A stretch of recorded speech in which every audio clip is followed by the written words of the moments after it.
Welcome to Brick by Brick. Join me, Lauren Winnett, as I share my personal journey of building a thriving real estate and hard money lending business from the ground up. Along the way, we'll explore the strategies, challenges, and breakthroughs that come with growing wealth. Whether you're a seasoned investor or aspiring entrepreneur, or simply curious about the world of private lending and real estate, this podcast is packed with actionable insights, real-world stories, and mindset tips to help you build your own path to success brick by brick.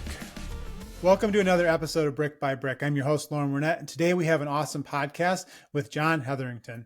So John, we met through a mutual coach that we had, and John has an awesome business where he is helping business owners figure out how to systematize and scale the processes in their business to get them to that next level. So John, thanks for joining us today. For sure. Pleasure, Lauren. And it, like the name of your podcast, building business is very much a brick by brick. So excited to chat more. Awesome. So, I gave a really high level overview of what you do, but can you talk about who you are, what your business is, and how you kind of got into it? Yeah, so I'm a bit of a nerd and a geek. I always have been right from a very young age. I loved Lego Technics and radio controlled cars and kits and following process. It sounds a bit weird, but I was that kid.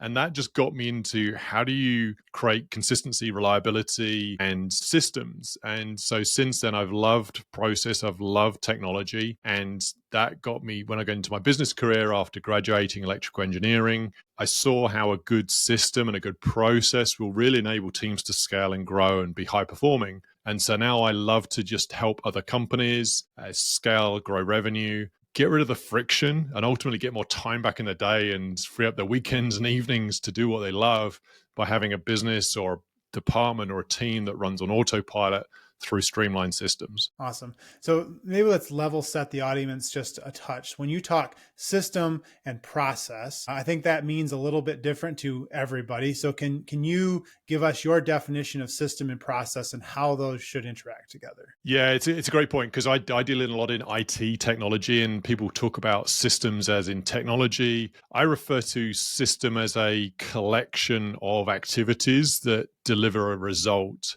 So that could break down as a process, a series of tasks. So I'll use system and process fairly interchangeable, but the key is knowing what result or outcome you want to achieve. And the biggest challenge that most people face, including me, and it's human nature, is we fall into habits. We fall into routine. So when we do something over and over again, it works, it's consistent, but then we don't always improve. We don't always make that better. So typically when I'm called in by CEOs and boards to look at their process, it's because growth is maybe stagnated. They're running up against some problems. They're not as efficient as they could be. They're looking to save time, increase revenue, or save cost. And then that's where we take a look at the process and we really do break it down into the step-by-step tasks that form that system, which may include technology, but it always starts with that. How do people work day to day? Got it. So when you're talking breaking down process, you're talking about building process maps, putting things into swim lanes, and really leaving it technology agnostic for the most part, and then plugging in those tools at a later point, correct? Exactly that. There's a great saying around with it's about people, then process, and then technology. And I actually think that's wrong. I actually like to start with the process, then people, then technology. Because every leader has to start somewhere with guiding their teams. And that's a process. A strategy is just a collection of steps built into an organized structure. And that's a system, that's a process. So delivering strategy is still a process. And I'm a big fan of Dr. Deming, the author of Total Quality Management. And he said a bad system will beat a good person every time. And the reason for that is because you can have the best people in the world, your best team, of high performers, but unless they have a process to follow, the step-by-steps that are tuned and high-performing and enable them to do their best, you won't get the best from them. So yes, it starts with how are people working? How are people delivering? Sometimes it's literally hands on keyboards, or sometimes it's a look at the overall production delivery. So it might be a manufacturing product, or it might even be how we address cybersecurity risk. So in a former life, I was a digital project manager for Salesforce implementation in a big company. Cool. And one of the kind of philosophical kind of disagreements we often had was which came first, right? The technology or the sales. We were working with Commerce Cloud. So the sales process, right? Mm, And so the rub was the sales process should lead how we use what technology we have and how we develop and implement it. But on the other side, you're not going to fully customize any large technology like Salesforce. And so then just in nature, the technology is going to influence how the sales process works. correct. So I guess I'm interested in what your take on that kind of philosophical rub is. Yeah, interesting. There's the whole interesting Pandora's box to open here. But bottom line is, yes, at the end of the day, you still need to know how you're working with that technology. What I love about these best of breed leading practice technologies such as Salesforce is they have a very good defined process which their technology enables. So sometimes you can skip some of the process reengineering, the process streamlining by picking an out of the box software like Salesforce to deliver increasing sales. And that's awesome. However, even when you're adopting that new technology, you still have to understand the steps. The people using the software still have to understand what steps, process, tasks they're going through to get to that sale. So even though technology is leading that, the process about how people interact on a daily basis with that software still need through training, knowledge in their heads, or ideally a standard operating procedure that allows you to then automate, and even if it's just mentally automating, how the routine, the process, the consistency about how you use that software. So in summary, it's a bit of both. So yes, technology can come in first. However, the process still needs to be defined so you can work best with that technology. And how is that shifting or changing with the implementation of AI in more and more components of our business? Yeah, this is really interesting as well. And there's a huge spectrum here. So we have a lot of my clients reaching out to me saying, how do we get started with AI? We don't know what to do. My team is resisting AI because they're worried that AI will take over their jobs. All the way to the other end of the spectrum was where, how can we use AI more? What can we do to program, build our own agents to work through our invoice processing, for example? So bottom line is AI is coming. It's a tidal wave of industry change. It really is the next big technology that we need to adopt and look out for, because you can't uninvent technology. So knowing how you're going to use that technology, how it applies to your business and your life is so, so important. And I always say, start with just playing with ChatGPT or Copilot. Just ask it questions. Anything you type into Google search, just type that into the AI all the way through. And there's a number of steps we can go into in terms of the adoption ladder, all the way through to then workflow for reviewing invoices, approvals. But bottom line is, you have to look at how AI can help. And I always start by step 2 on the rung of the ladders is ask AI how to work a process. So if you have Salesforce, how would my team in this industry work with Salesforce to create a process map to understand the process? And then you've automatically already created a training document that any one of your team can use. And that has less questions to you about what to do next when they're using Salesforce. Does that make sense? I covered a lot of ground there. Does that make sense? No, that makes a lot of sense. I think that we can expand on that a bit more. And if you could walk us through that implementation ladder, because I think our audience, just knowing from some of them, right, there's a wide range of, just like you said, like they're trying to implement it as much as they possibly can, all the way down to, I think it's A1, not AI, right? So yes. Yeah. So is there like a step ladder that reaches you up to that thing that you always need, perhaps in the kitchen, in the higher cabinets? It's a 5-step rung of ladders. So the first ladder is just chat, just playing with AI. Number 1 is just get used to using it on a daily basis. Like I said, instead of using Google search, just type in the search into AI, see what you get back. Because what you're learning is prompting. You're learning how to interact with AI. And that is very much the future skill, is how do we work with technology to get the result we need?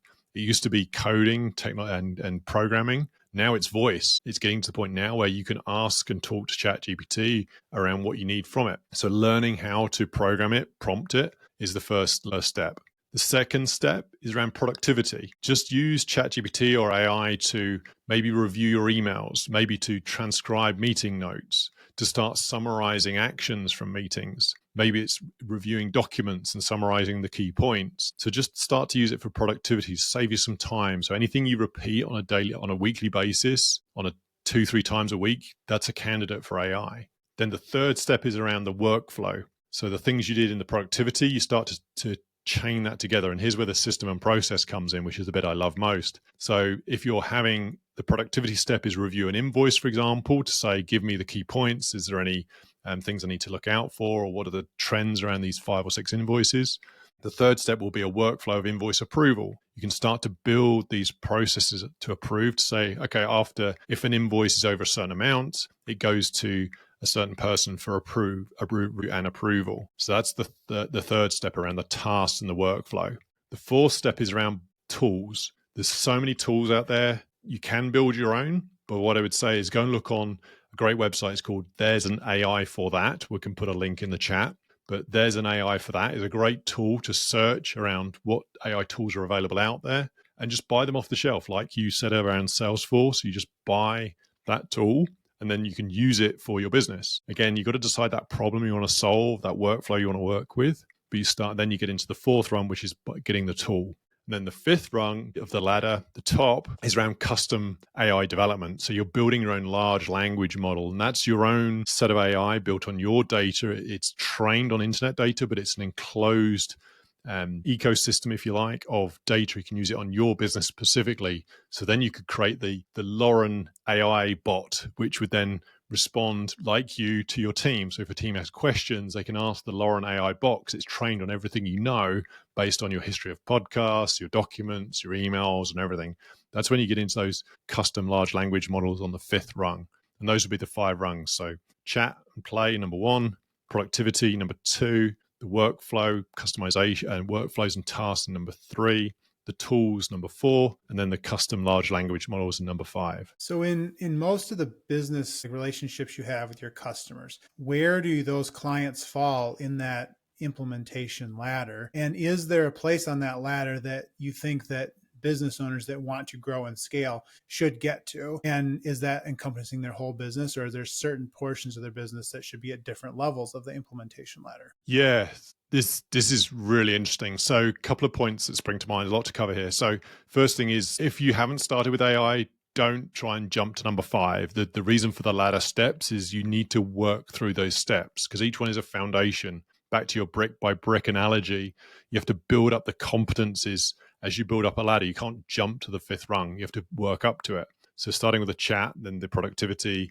and the tools, tasks, and everything else. The second point is the companies vary. So I've seen a lot of companies who aren't even using AI yet because they're fearful for their jobs. And I've seen a lot of companies develop large custom models. Generally speaking, people are in this chat productivity zone. They're using it on a fairly regular basis, 2-3 times a week for a certain number of hours. And they're using it for productivity to help them review documents, transcribe meetings, come up with notes, actions, help them write emails or communications. But to your point earlier around, it may vary by company. So even a department within a company may be more advanced in AI than another department in that same company. So you're going to have pockets of higher AI adoption even within a large organization.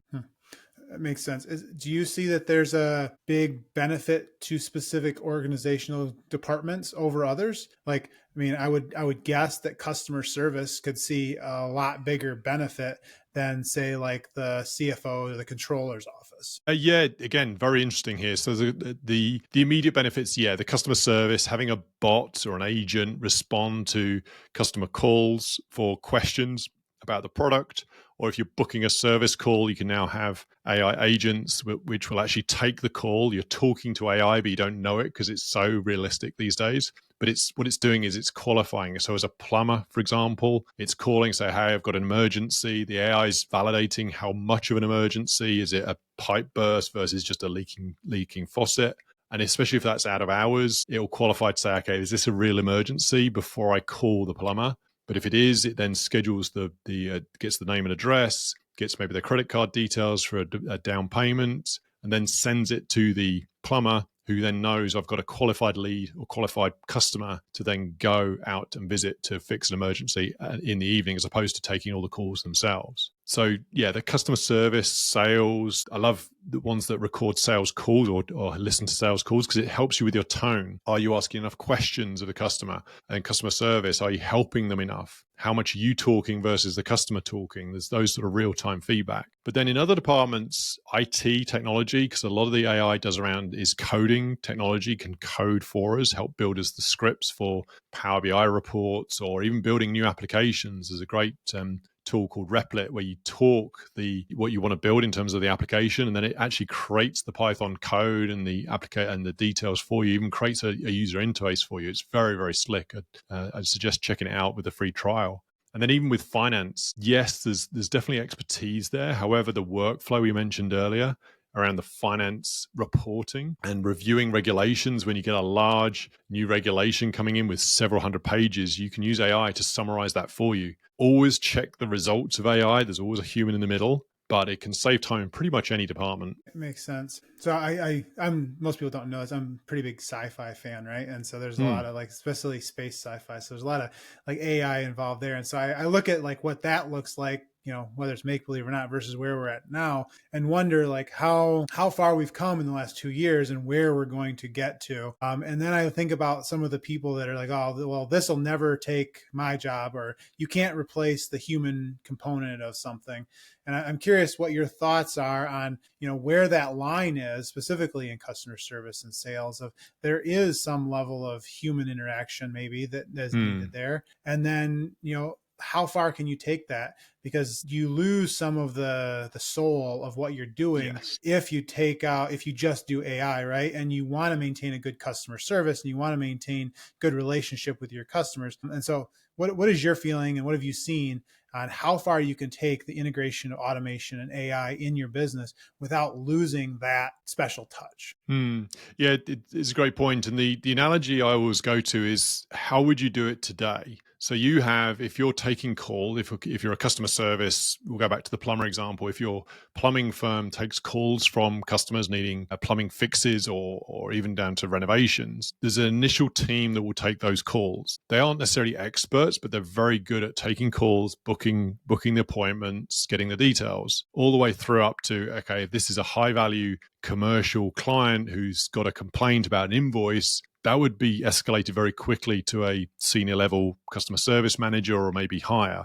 It's the same with AI. So AI, you use it for those transactional interactions to maybe collect details, maybe just have those initial appointment setting, booking, getting the details. And that might not be a voice, that might be just an online form that someone fills in. However, if it becomes apparent that there's a problem that needs to be solved, that's something that needs that personal touch, it gets escalated to the human, it gets routed to the right person quickly. But it can always be used for those transactional initial tasks that you would do in any company now today. So you have to set those rules, you have to set those parameters. And going back to your Salesforce example, a lot of these softwares have example categories in there for when it's escalated or when it's just dealt with. But you need to decide that as a company, you need to provide your values, your goals. So if you're we are a big customer service company, then you need to have those rules set lower to make sure it's escalated to a real human sooner. It's a quick story. Early in my career, I actually created an AI, one of the first AI bots for a life insurance company back in year 2000. So this was really groundbreaking stuff at the time. It's very easy now, but at the time we created quotes for life insurance products. What we found is, though, although we increased revenue, the customer satisfaction went down. We actually lost customers, even though the revenue was increasing. And the reason for that is the financial services company I worked for was known as the Friendly Society. They were known for friendly dealing with the agents, and this AI was actually taking away that human interaction. So the project actually got shut down, even though it was increasing revenue, because the customer service values were going down, and the company was known for that. So they decided this isn't right for the company, even though revenue's increasing. Do you think shutting that down was the correct choice, or do you think it should have been a reconfiguration? Yeah, so great question. What actually happened is we ended up licensing that product to other life insurance companies who weren't as focused on the customer service. They were more transactional. So this actually started to build out a new model for the industry, because bottom line is the customer service is important. Customers over the last, I don't know about you, but over the last 15, 20 years, you expect faster service. You expect some of the, getting a life insurance quote to be done very quickly. So the whole interaction has come down a bit for transactional type work. That actually helped the company, because they then turned into more of a reseller of some of the technology and ideas they'd built, as opposed to the customer service, which is still going, but is a much smaller part of the business. So this is where you get into, okay, how do we work into new ideas to always make sure that we're staying ahead of the competition, ahead of our technology changes, and making sure we're thinking of the future. Interesting. So up to this point, we've talked a lot about like relatively large businesses and how they're kind of integrating AI and automation and into their system. Talk to me a little bit about like how a smaller business that maybe only has 2 or 3 sales per people, how they could benefit from AI or, I mean, honestly, I know 2 or 3 people businesses that don't even have process maps. So we don't even have to talk just about AI, but like, what is the benefit to having a company that has systems and processes in place, whether they're using AI or not, and then add in the AI component to streamline things further? Yeah. So for smaller companies, and this actually applies to anyone in business or anyone personally as well, is there's 3 A's, the letter A, 3 A's of how you need to look at AI right now. The first one is around just assessing, just getting knowledge on AI. So just spend even 5 to 10 minutes, but ideally an hour per week, just understanding what AI can do. Just spend an hour on YouTube watching some AI videos, do online research, even just asking AI, what should I know about AI in my industry? Learn from AI. That's the first A. The second thing is assemble. So then you need to assemble the knowledge, assemble your team. So for a smaller team with 2, 3 sales agents, get them talking and sharing their knowledge around how AI could be used in the company, because they'll come up with great ideas. These folks are on the front line. These are dealing with your customers. They will come up with ideas that you may not have thought about how to use AI. And then you need to recognize and reward them for these new ideas coming in. And then the third A is around alignment, making sure everyone's working towards your company goals and your direction. As we mentioned earlier in my example in life assurance, if your company direction is around customer service and values customer interactions, the AI needs to be tuned towards that. If it's more around revenue, just transactional, the AI needs to be tuned around that. But the key for alignment is, as a leader of the business, you need to be showing how you're using AI, even if it's just your research, your findings, your interest in AI, because then that will trickle down to you. That will show the other people in your team how to use AI, but also bring them along for the journey. Otherwise, it's going to create a mismatch. You've got some people doing AI, some people not. And then that does not align to your overall company goals. Yeah, I've seen that before. I think the other thing I've seen in large companies to work for is there's fear around it, and we mentioned the fear of like losing jobs, but it was not that fear in the company I worked for. It was more of fear of data security. Right. Specifically because, if you're using open AI or I can't remember the Microsoft Copilot, like where's that data stored? And, how do you manage being more productive and having your people use that with the fear of your proprietary information getting out? Yeah, and a valid point, because you don't want, although all of these companies promise not to share data, they are companies at the end of the day. There is a risk that your data might be shared. So there's a couple of safeguards you can put in place there. If you're using a free or a web-based AI tools such as ChatGPT or the free version of ChatGPT or any of the Claude, Perplexity, Manus, whatever AI tool you're using, if it's on the web, assume your information might go on the web too. They promise to keep it, but you just don't know. So never post anything personal or confidential or any customer data onto these web pages. If you really want to make sure it's secure, you can buy your own. Effectively, you're subscribing to your own tenants, your own versions of these AI software. So Microsoft Copilot is a great example.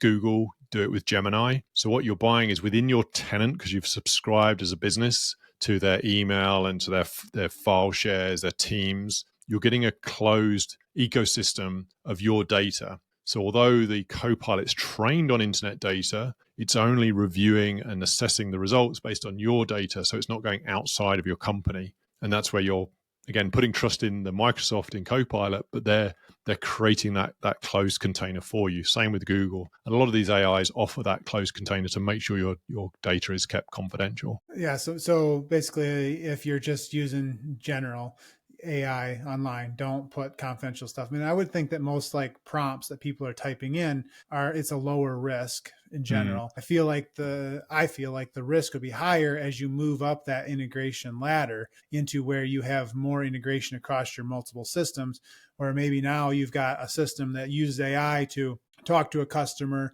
put the customer's information into a CRM, record the meeting minutes, maybe follow up with some scheduled emails and things. All that is, there's some PI in there that could be potentially damaging to your company if it got exposed or got out, right? Has there been legislation or rules put in place on how that stuff is used around PI and some of that privacy data? Yeah, again, good question. So the roles around AI are still evolving. Each country or region has slight variations. The EU is much more strict on this. But bottom line, it's all based on existing rules. So in terms of sharing your customer information outside your company, those rules already exist. So the fact that you're collecting personal information for your company, at the bare minimum, doesn't matter where you are in the world, you need to have a reason to collect it, and you need to know it's securely managed. That's just 101 business, is making sure it's secure and you know why you've got that information. And then more importantly, if there is a request for that information, you can respond quickly to that, because sometimes the regulators reach out or even the customers reach out to say, hey, I want you to delete that data, or I need you to share what data you've collected on me. So that's all around the data management, which again, AI can help with that, but you need to have those rules and that guidelines and the principles in place as you start collecting it, because it's very quick. You're collecting information at a record light speed right now. It's incredibly fast how much the data is growing. So knowing what it is, where it is, and why you're keeping it is very, very important. Interesting. And I'm not familiar with all the privacy legislation that's currently exists, but I do remember that if a customer asked for their PI, their personal information, to be deleted, you had to go through and basically purge your systems of everything. And now, like with AI, if I use ChatGPT, which is my AI of choice, it has a memory, right? And this is why I keep using it, because the more I use it, the better it gets. But is there components in most AIs now that, hey, if I need to purge some information about some customer, that it's not, you can assure the customer that it's been purged from that system as well? Yeah. So again, you're putting trust in the companies, but there is the temporary in ChatGPT, and the others do this as well. There's temporary mode where it doesn't store the data. It just responds in the chat and then it's gone. It's not used for their training models. And you can also, if you are responding in prompting AI, you can ask it to delete that previous chat history. So, and then it promises to do it, and you can test it as well. So if you had a prompt around looking at some customer information or a report, and then you ask it to delete that report, you can then go back and say, hey, do you know about this metric for this financial performance for this customer, and see if it comes back with a response. And that'll at least give you some reassurance that it has actually deleted it, because they do promise to delete it if you do ask it to. As someone that's in lending, a promise to me isn't very concrete, right? I like paperwork and signatures. So a little bit of that makes me just a touch nervous. But I think the risk of not using AI and figuring out how to integrate that into your business is so much greater than the risk of using it incorrectly. At least at this stage. Yeah, you nailed it, Lauren. It's all down to the cost of convenience. So, and I mean that on a personal level, but I mean that on a business level as well. I know a couple of folks who won't use Apple Pay on their phones. They don't like the idea of using their phone to tap for credit card payments, because it just feels weird and insecure, and that's cool. But they'll still use the tap, which is fairly convenient anyway. But the point is, what's the risk, and then what's your value on that convenience? So if you value online banking because of the convenience, you are taking a risk with sharing your details across the internet, albeit mostly secure, and fraud is generally rare, fortunately. However, you're assessing the risk there to not go into a branch and to not deal with someone directly. Same with AI. If you're getting productivity gains, there's a number of safeguards you can put in place. Like we said earlier, use Copilot, the enclosed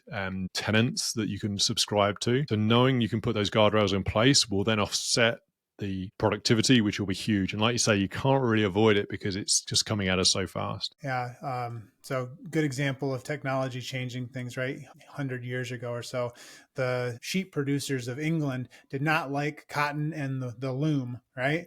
And so there were people go around actually destroying the loom. And I Right. don't know a whole lot of people that wear wool exclusively anymore. And so it's just technology is there. It's not going away. And so that you have two options. You can get left behind, or you can figure out how to make it work for you.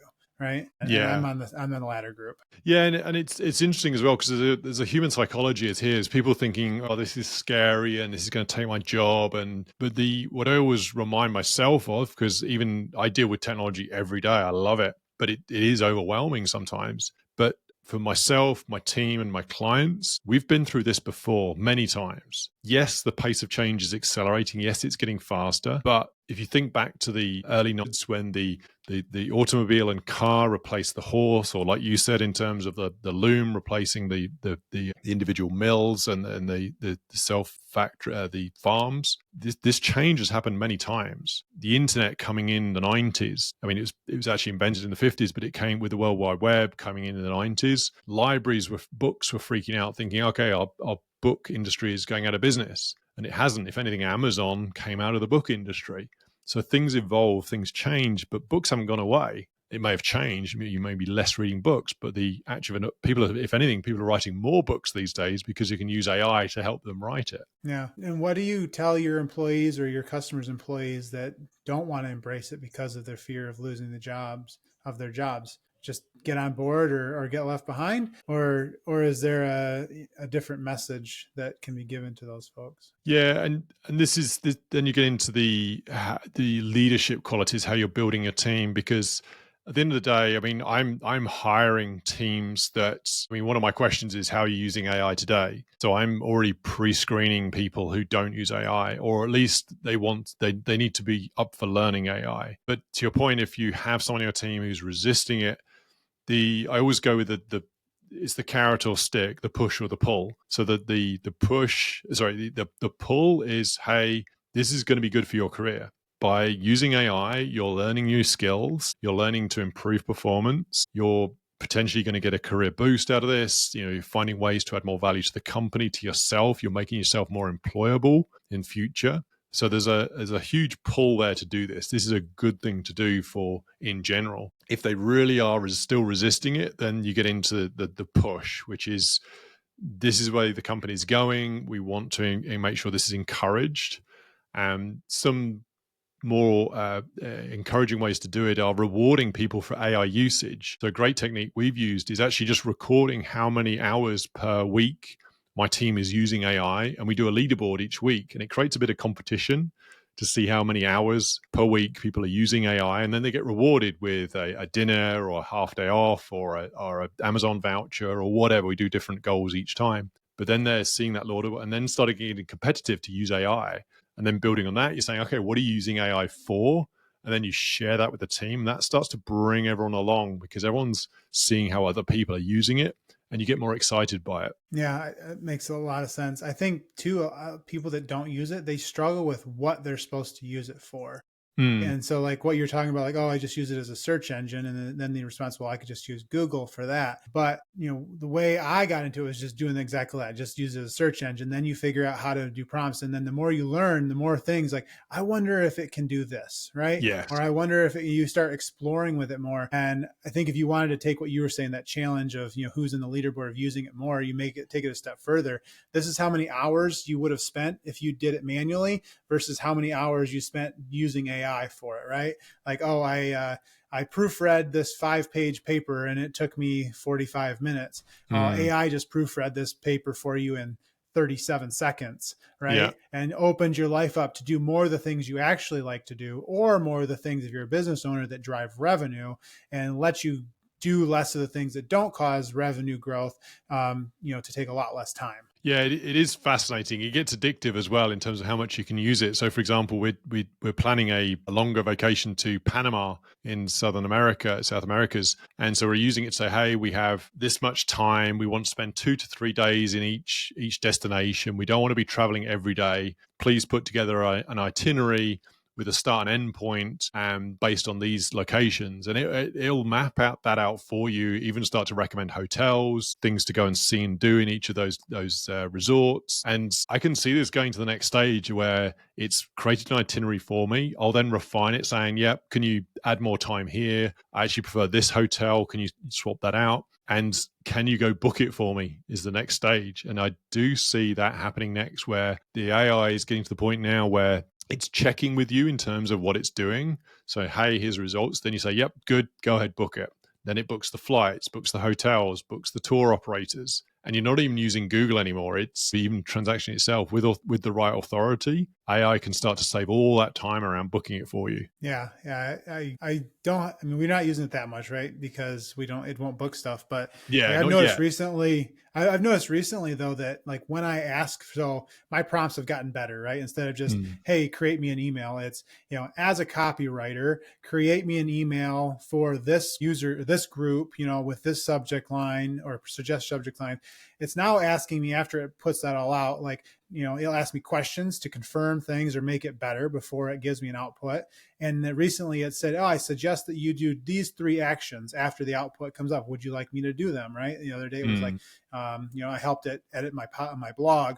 And it's like, do you want me to create a LinkedIn post and an Instagram post that you can use to promote your blog, right? And just, it's starting to proactively think about things that might help in the future, or, next step beyond where you're thinking, which is a huge help as you're busy and trying to think about all the other things. And you just kind of want to check something off the list. And it's like, I think you should take this one more step to make this better. Yeah, I've noticed that too, actually, in the last few months. It's now suggesting the next step, which is amazing, actually, because you're helping train it, because what you pick then trains the model to go, okay, in this situation with this type of prompt, generally speaking, these people do this. And then that helps build the next generation of the models. And then if you apply that to business, yes, it's not hugely sophisticated yet. It's mainly around the transactions, the customer service, the research, summarizing information. But it is getting to that point soon where it's then going to be running business transactions on our behalf with our approval, with our checks and balances. But it's starting to get in. You can see where this is going, and it's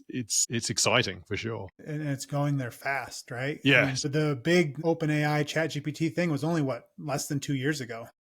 I know.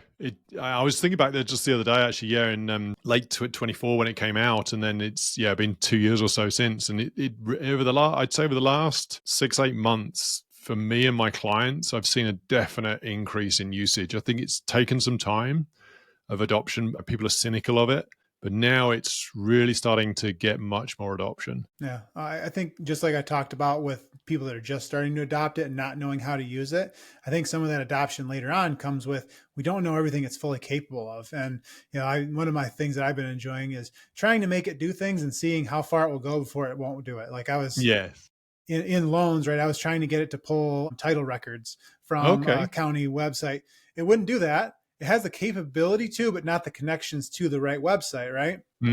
But there's a lot of those kind of manual tasks that you have to go to a website, download something, that I think we will get to in the future without having to go and create, some sort of code or connector between one website and the other. And I personally have never wrote a line of code in my life. And yet I have HTML code all over my website because I just asked ChatGPT, hey, these are my style guidelines. These are what I want to do. And it creates the code for me.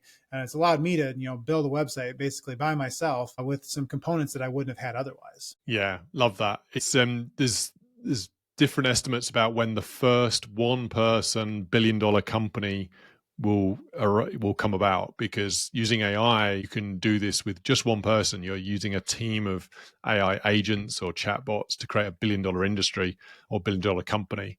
And I've seen various quotes around it being in the next 3 to 5 years, but it seems to be getting closer and closer. Which is exciting and maybe slightly terrifying all at the same time, right? Because with one person, what checks and balances do you have with something so complex?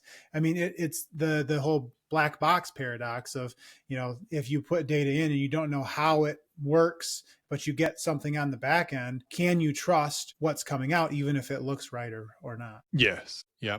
And that's where, back to the total quality management, where we mentioned Dr. Deming there, is around that, you have to create a good system, and that's the checks and balances you need to. And this is where I do think companies do need to be aware because AI regulation is coming at us. It has to, it will be, it's inevitable. So at some point, various regulatory authorities are going to be asking companies for how are you managing your AI? How are you guiding the decisions? How are you protecting your customer information? And we do need to be ready for that. As we said earlier, around the brick by brick, starting a small process. As we're building out now, always just have a mind about how we're introducing this to our companies, how we're using the data, how we're tracking the use. And to your point, how do we the checks and balances to know that it's making the right decisions? Yeah. Yeah, the governmental regulation thing is terrifying to me just because of how fast AI changes.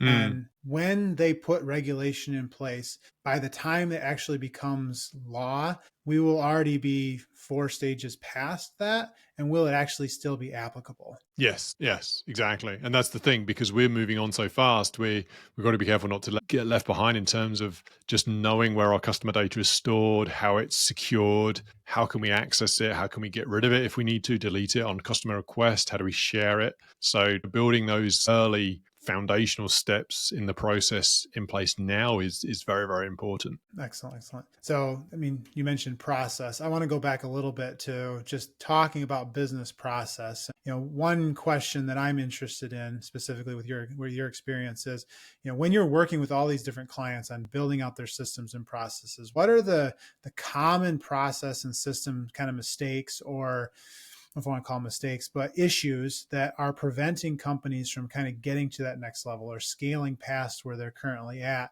And how are companies addressing those? Yeah, so I always say, simplicity scales, and a bad process automated is still a bad process. So you have to have you need to know what you're scaling. So building those standard operating procedures around everything you do, starting with sales. At the end of the day, whether it's a business to business or a business to consumer, you have a customer, be an internal stakeholder, another business partner in your own company, if it's a large company, or even just your customers or other businesses. But how you're interacting with them, that sales marketing process has to be known. And then you can apply the technology to it.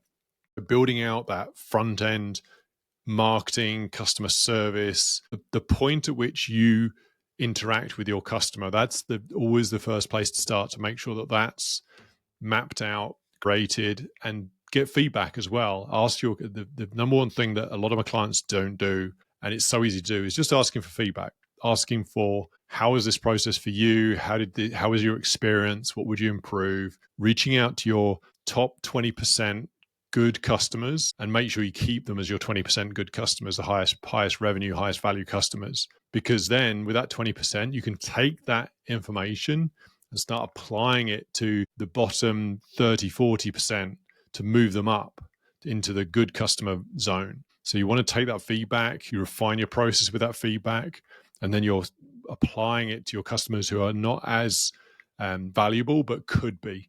Because any customers you have now, be it, again, internal or external, can become great customers if you give them the right support.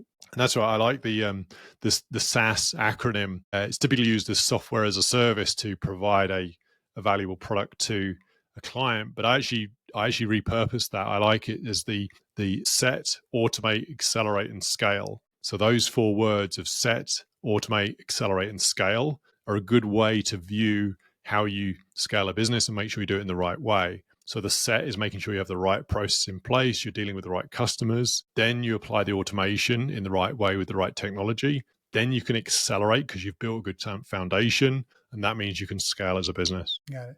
So you're a business owner and your business is going well, but you're working 100+ hours a week, right? Way too many hours. Your teammate, you got a lot of turnover in your staff. They're doing a lot of repetitive work, and they're basically overworked. And so in that case, your suggestion would be the first step is go to your customers, figure out what's going right, double down on those things, and figure out all the excess stuff, hack that out, so that your business can focus on the things that are doing well, and then figure out anywhere and everywhere that you can automate the stuff that's in the middle. Yes, but I'd actually take that one step back further. If your team is burnt out and they're overworked, start with your team. Ask them what's working well, what frustrates them, what can we do better, get their impact, because they're the front line.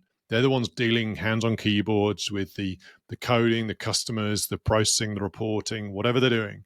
They know it best. So understanding how they're working and what we can do to improve it. You can't promise to improve everything, but guarantee they'll have some great ideas around how we can improve it. I was talking with my team the other day around one of our invoice approval processes has a certain limit for invoice approvals. So it meant that because as we've grown as a business, the invoice approval limits hadn't changed. So we were still getting management approvals for very low value invoices. And it was just the way we did things, because you get an email and you just review it and you approve it. And so one of my team said, well, why is it so low? Why do we have this? It worked 4 or 5 years ago, but it doesn't make sense now. So we just upped the limit, and that reduced the approvals by 50%, which saved at least 2 or 3 hours per person per day. And then that meant they can focus on different activities. The risk to us is still low. We did calculate the risk, but we knew, again, you get into habits, and I'm guilty of this as everyone. But the point is, you're constantly asking your team, how can we improve? What's frustrating? What can we do differently? Yeah, we used to run like design workshops for when we were working on Service Cloud.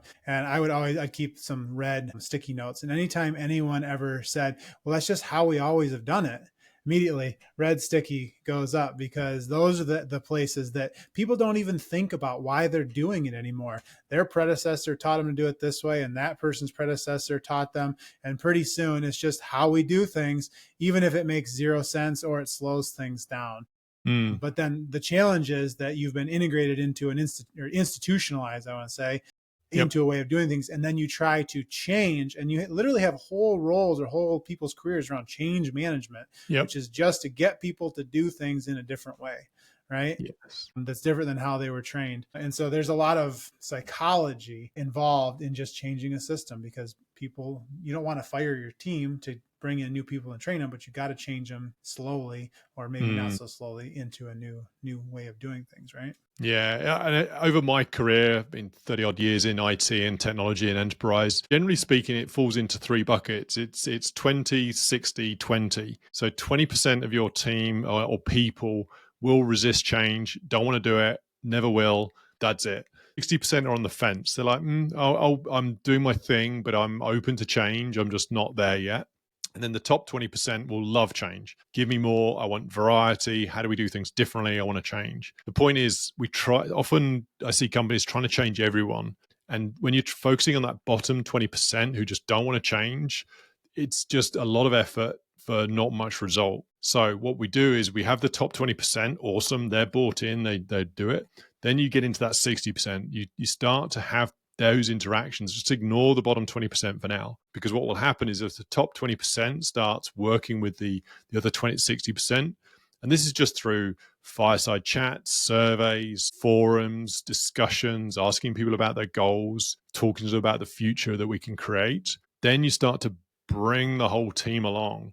And that bottom 20%, some of them will then start to move, but you can't force that move on them. So they have to decide when they come along. But in the meantime, you've got 80% of the company moving towards where you want them to change to. So there's a lot of nuances and complexities in the change management leadership. But that's what I found in general is, don't try and focus on changing everyone, because that's just very difficult. Focus on the top 20% and then send some of the 60%. Right? 80-20 every time. Yes, exactly. That's spot on.